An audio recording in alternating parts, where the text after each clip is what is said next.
Many people have given their crack at deciphering school kid disappearances, otherization, and Ronald McDonald's astrology-obsessed aunt in Zach Kruger's newest movie, Weapons.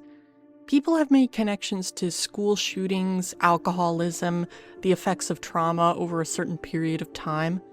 All valid readings, of course, but what I took away from this film was comparatively much simpler. A dissection of a community's breakdown. How one incident can turn people against the most unsuspecting, leaving it vulnerable to predators. Parasites, to be more exact.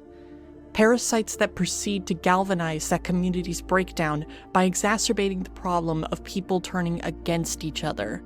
Every character in some capacity is going through the crazy events of this movie alone. Justine is isolated via persecution due to her students' disappearance.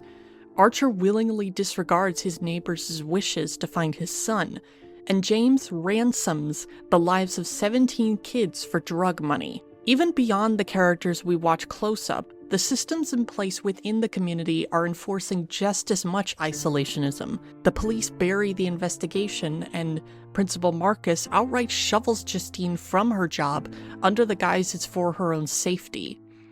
The kids weren't the only thing that vanished. All the friendliness and connection that kept their families up went with them.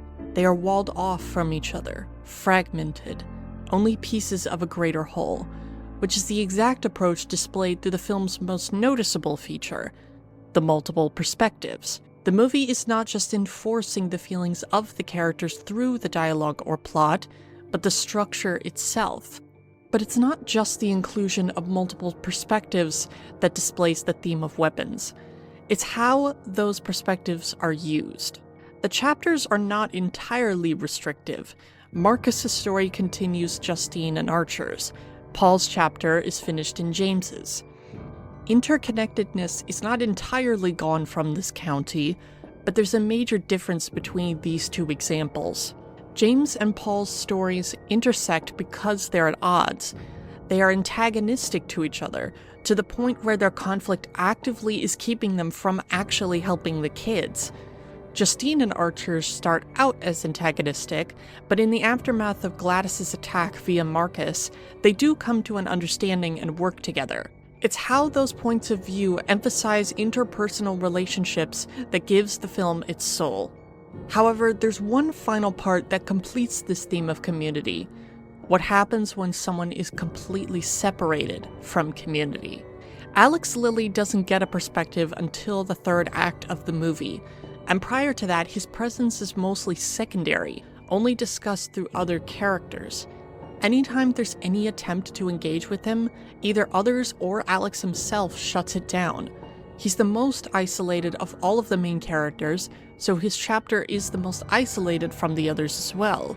Where other chapters take place over the same 2 days, overlapping constantly, most of Alex's perspective takes place in the weeks leading up to the incident.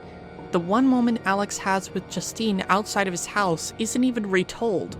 It is instead replaced with a different interaction where the camera is placed clearly in Alex's position. The structure of the film supports the situation that Alex is trapped in.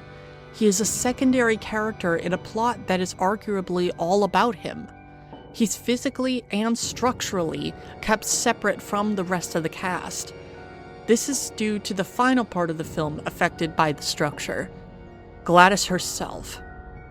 Gladys is the only main character that doesn't get a chapter, and this makes sense on a surface level. She's the villain, so outside of attempting to create sympathy, which the film doesn't dare try to do, there would be no reason to give her one. She's much better off being as mysterious as possible, given the many hints that her perspective might be too far back in the past for the film's chapters. However, now looking at those chapters as tools to bolster the film's theme, it makes even more sense why Gladys doesn't have a point of view. She's not part of this community in any way. All attempts to potentially fit her into it are woefully insufficient, as ill-fitting as her uncanny valley-esque fashion sense. She doesn't belong in this community, so she doesn't fit into its structure, as fractured as it is.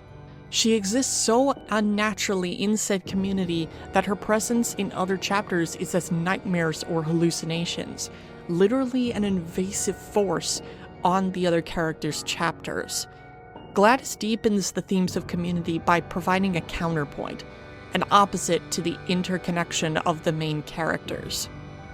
Weapons is a showcase of how structure can be utilized to prop up a theme without needing to take up space in dialogue or plot.